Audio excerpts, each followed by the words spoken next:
দর্শক, স্বাগতম আরেকবার জামানস বয়স শুনবার জন্য। দর্শক, উপমহাদেশের রাজনীতিতে পরিবারতন্ত্রের একটি বড় ধরনের প্রভাব আমরা দেখি। সেই প্রভাব বলয়ের বাহিরে বাংলাদেশের রাজনীতি বা বৃহৎ রাজনৈতিক দলগুলো কোনোভাবেই যে বের হতে পারছে না, তারই একটি বাস্তব এবং অতি সম্প্রতি সরকারি দলের একটি নির্দেশনার প্রেক্ষাপটে এটি আবার আলোচনায় এসেছে। এই উপমহাদেশে পরিবারতন্ত্রে আমরা দেখি কংগ্রেসের রাজনীতি ভারতে, পাকিস্তানে ভুট্টো পরিবারের রাজনীতি, বাংলাদেশে মুজিব পরিবারের রাজনীতি এবং জিয়া পরিবারের রাজনীতি, কিংবা জাতীয় পার্টির ক্ষেত্রেও এরশাদ সাহেবের পারিবারিক রাজনীতি। শ্রীলঙ্কা বলেন, এই সকল দেশগুলোতে পরিবারতন্ত্র থেকে অনেক ক্ষেত্রে বের হয়ে আমরা আসতে পারছি না। তবে এর ব্যতিক্রম আছে। ভারতের বর্তমান যে প্রধানমন্ত্রী নরেন্দ্র মোদী, তিনি কিন্তু কোনো ধরনের পারিবারিকভাবে বা ঐতিহ্যগতভাবে তিনি পদায়িত হয়ে এখানে আসেননি। তিনি সম্পূর্ণরূপেই একেবারে গ্রাসরুট লেভেল থেকেই উঠে এসেছেন। আবার পাকিস্তানের ইমরান খানের কথাও ধরুন, তিনিও কোনো পারিবারিক ব্যাকগ্রাউন্ডে এখানে প্রধানমন্ত্রী হননি। তিনি তার নিজের যোগ্যতায় একজন ক্রিকেট খেলোয়াড় হিসেবে রাজনীতি করেই তিনি প্রধানমন্ত্রী হয়েছেন। যাই হোক দর্শক, বলছিলাম এই জন্য কথাগুলা, আপনারা জানেন যে বাংলাদেশের সরকার বা সরকারি দল, যেটাই আমরা বলি না কেন, তারা একটি ঘোষণা দিয়েছে যে আপকামিং উপজেলা নির্বাচনে যেন মন্ত্রী এমপিদের পরিবারের কেউ উপজেলা নির্বাচনে প্রার্থী না হন। এমনকি আজকে আমি পত্রিকায় দেখলাম, আমি যখন এই কথা বলছি তার কিছুক্ষণ আগে আমি একটি পত্রিকায় দেখছিলাম, বলা হচ্ছে যে সরকারের পক্ষ থেকে মন্ত্রী এমপিদের আত্মীয় স্বজনের তালিকা তৈরি করা হচ্ছে। হ্যাঁ, এটার পক্ষে বিপক্ষে দুই ধরনের কথাই আছে দর্শক। এই পরিবারতন্ত্রের রাজনীতির ফলে আমরা দেখি এমপিরা বা মন্ত্রীরা তাদের আত্মীয় স্বজনদেরকেই উপজেলায়, ইউনিয়ন পরিষদ, মেয়র নির্বাচনে, এমনকি স্কুল ম্যানেজিং কমিটির নির্বাচনেও, এমনকি কোনো কোনো ক্ষেত্রে মসজিদ কমিটির নির্বাচনে আমরা দেখি যে এই সরকারের মন্ত্রী এমপিরা তাদের নিজস্ব পছন্দের লোককে বসাতে চান। তাতে তাদের সুবিধা হচ্ছে, তাদের কথা শোনাতে তারা বাধ্য করতে পারবেন।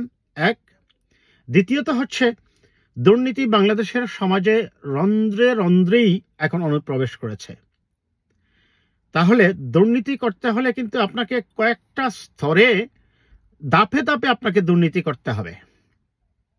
সেই দুর্নীতিটা আসবে যখন সংসদ সদস্যের মাধ্যমে, যাবে উপজেলা প্রশাসনে, উপজেলা প্রশাসন থেকে ইউনিয়ন, ইউনিয়ন থেকে মেম্বার পর্যন্ত।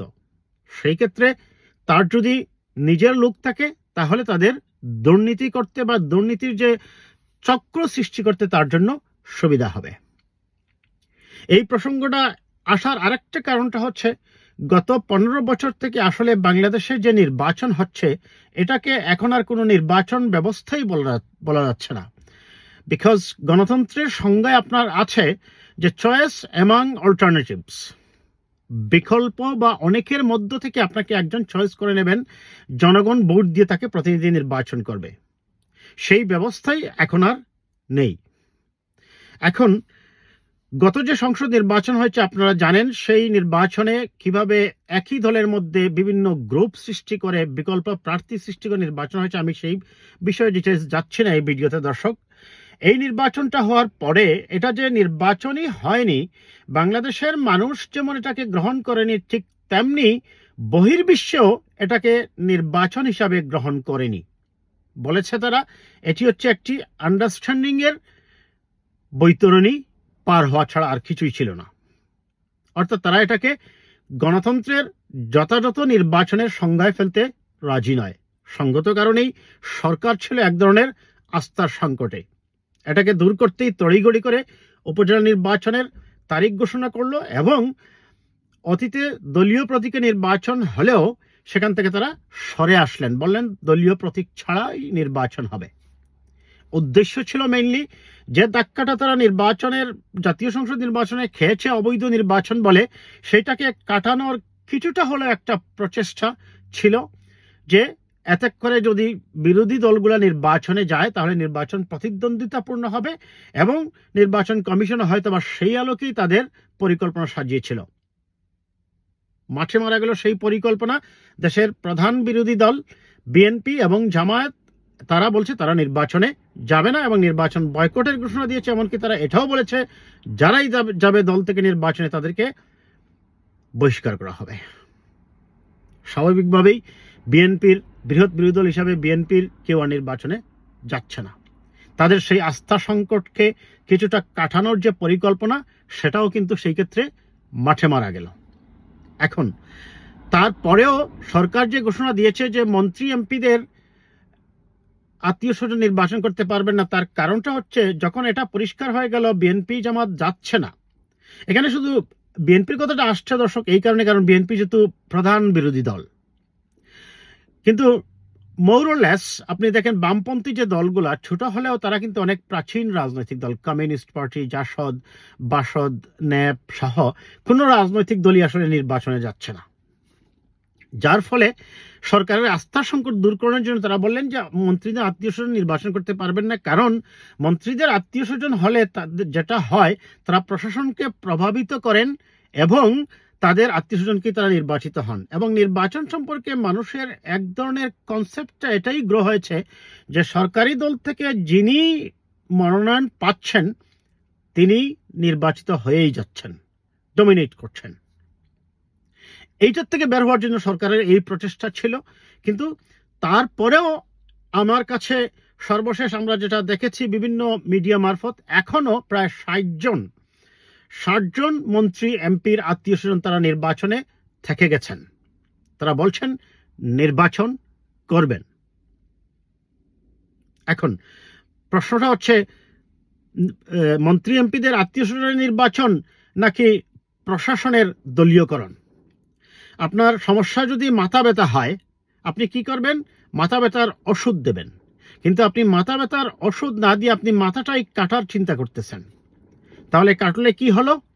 অস্তিত্বই তো বিলীন হয়ে গেল, প্রাণটাই চলে গেল, অর্থাৎ গণতন্ত্রটাই চলে গেল। আমি এই ক্ষেত্রে এটাই বোঝাতে চাচ্ছি দর্শক। তার কারণটা হচ্ছে অ্যাডমিনিস্ট্রেশনটা এখন হয়ে গেছে পলিটিসাইজেশন, সাথে সাথে ইলেকশন কমিশনও পলিটিসাইজেশন হয়েছে, এমনকি বিচার ব্যবস্থাও পলিটিসাইজেশন হয়েছে, পুলিশ ফোর্স হয়েছে, সব কিছুই এখন দলীয়করণ হওয়ার কারণে সরকারি দল থেকে যিনি প্রার্থী হচ্ছেন তিনি ধরেই নিচ্ছেন যে তিনি পাশ করছেন। এইটাকে রোধ করার জন্যই তারা চেয়েছিলেন যে আত্মীয় স্বজন যেন নির্বাচন না করে। এখন এটার বিপক্ষ যুক্তি আছে, আত্মীয় স্বজনের অনেক তো আছে হয়তো বা যোগ্য প্রার্থী। এখন সেই যোগ্য প্রার্থীকে রেখে আপনি অন্যজনকে প্রার্থী করাচ্ছেন, তার মানে এখানে মন্ত্রী এমপিদের সাথে তাদের যে প্রার্থী হচ্ছেন তার সাথে এক ধরনের সংঘাত সৃষ্টি হচ্ছে। কারণ মন্ত্রী এমপি চাচ্ছেন তার আত্মীয় স্বজন প্রার্থী হবেন, হলে তাদের দুর্নীতিটা করতে একটু সুবিধা হয়। এখন এই নির্বাচন ব্যবস্থাপনাকে সঠিক না করে আপনি প্রার্থী কে হবে বা না হবে, এখানে মানবাধিকারেরও ব্যাপার আছে, গণতান্ত্রিক অধিকারেরও ব্যাপার আছে। এটাকে ভালো উদ্যোগ বলছেন অনেকে, আমিও এক সেন্সে এটাকে ভালো উদ্যোগ বলছি, কিন্তু এটা তো স্থায়ী সমাধান নয়। আপনাকে যেটা করতে হবে, এই যে একটু আগে আমি বলছিলাম যে পলিটিসাইজেশন অফ অ্যাডমিনিস্ট্রেশন, অ্যাডমিনিস্ট্রেশনকে আপনাকে নিরপেক্ষ করতে হবে, দলীয় প্রভাব মুক্ত করতে হবে, নির্বাচনকে নিরপেক্ষ করতে হবে। তবেই প্রকৃত অর্থে নির্বাচন নিয়ে মানুষের যে অনাস্থা এবং বিদেশিদের যে অনাস্থা আছে সেটা দূর হবে। আর পরিবারতন্ত্র, ইয়েস, পরিবারতন্ত্রে অনেক ক্ষেত্রে আমরা দেখছি যে এককভাবে সর্বোচ্চ পর্যায় থেকে চাপিয়ে দেওয়া হচ্ছে। এই পথ বন্ধ করতে হবে এবং কোন আসনে কারা প্রার্থী হবেন সেটা সংশ্লিষ্ট রাজনৈতিক দলের স্থানীয় কমিটি বসে তারা তাদের কাউন্সিলের মাধ্যমে প্রার্থী করবে, যেটা আমরা দেখি সচরাচর হয় ইউনাইটেড কিংডমে অথবা মার্কিন যুক্তরাষ্ট্রে। সেটা যদি করা সম্ভব হয় তাহলেই জনগণের বয়সটা প্রতিফলিত হবে এবং জনগণ যাকে চায় তাকে প্রার্থী করা সম্ভব হবে বলে আমি অন্ততপক্ষে মনে করি। কাজেই এই পরিবারতন্ত্র থেকে আপনি আপাতত যদি মন্ত্রী এমপিদের আত্মীয়স্বজনকে প্রার্থী নাও করেন, কিন্তু নির্বাচন ব্যবস্থার উন্নতি না করা পর্যন্ত, প্রশাসন নিরপেক্ষ না করা পর্যন্ত, পুলিশ প্রশাসনকে নিরপেক্ষভাবে কাজ করতে না দেওয়া পর্যন্ত নির্বাচন ব্যবস্থারও উন্নতি হবে না এবং এটা করে কাজের কাজ ফলাফল আদৌ কিছু হবে বলে অন্তত আমার বিশ্লেষণ বলে না। কাজেই এই পরিবারতন্ত্রের কথা বলে যেটা বলা হচ্ছে সেটা মূলত এই প্রসঙ্গটা আসছে একজন মন্ত্রী তার একজন শ্যালক আরেকজন প্রার্থীকে অপহরণ করেছিলেন। নোয়াখালীতে একইভাবে সাংসদ ইকরামুল করিম চৌধুরী বলছিলেন যে তার আত্মীয়কে ভোট না দিলে ওই এলাকায় উন্নয়ন হবে না। এটার মূল কারণটা হচ্ছে কারণ সমাজে, আমি আবারও বলছি, রুল অফ ল নেই, আইনের শাসন নেই। আর আইনের শাসন না থাকার কারণে নির্বাচন কমিশনও জিম্মি হয়ে পড়ছে সরকারের কাছে, সরকারের ইচ্ছা অনিচ্ছার কাছে বা সরকারি দলের প্রার্থীর ইচ্ছা অনিচ্ছার কাছে। এমনকি স্থানীয় এসপিরা, ওসিরা প্রার্থীর বাড়িতে গিয়ে এমন অভিযোগ আছে, আমি একটা জায়গায় খবর পেলাম যে প্রার্থীর বাড়িতে গিয়ে বলে দিচ্ছেন কিভাবে নির্বাচনকে মোকাবেলা করতে হবে এবং নির্বাচনকে নিয়ন্ত্রণে রাখতে হবে। তার মূলে আবার যেতে হবে সেই গণতান্ত্রিক সরকার ব্যবস্থায়। আগে জবাবদিহিমূলক সরকার করতে হবে, কারণ সরকারের যেহেতু জবাবদিহিতা নেই, প্রশাসনের জবাবদিহিতা নেই, প্রশাসনের নিরপেক্ষতা নেই, জুডিশিয়ারিতে নিরপেক্ষতা নেই, কাজেই এটা নিয়ে কেউ যদি আদালতে যায়ও সেটা যে রায় কি হবে সেটা তো আর বলার অপেক্ষাই রাখে না। দর্শক, আপনারা বুঝেন। কাজেই মাথা ব্যথার কারণে মাথা না কেটে মাথা ব্যথার ওষুধ দিতে হবে এবং সমাজ থেকে চিরস্থায়ীভাবে অন্যায়, অত্যাচার এবং গণতন্ত্রহীন সমাজ ব্যবস্থার থেকে বের হয়ে একটি গণতান্ত্রিক সমাজ ব্যবস্থার দিকেই আমাদের যেতে হবে। ভালো থাকবেন দর্শক, কথা হবে আবার কোনো বিষয় নিয়ে।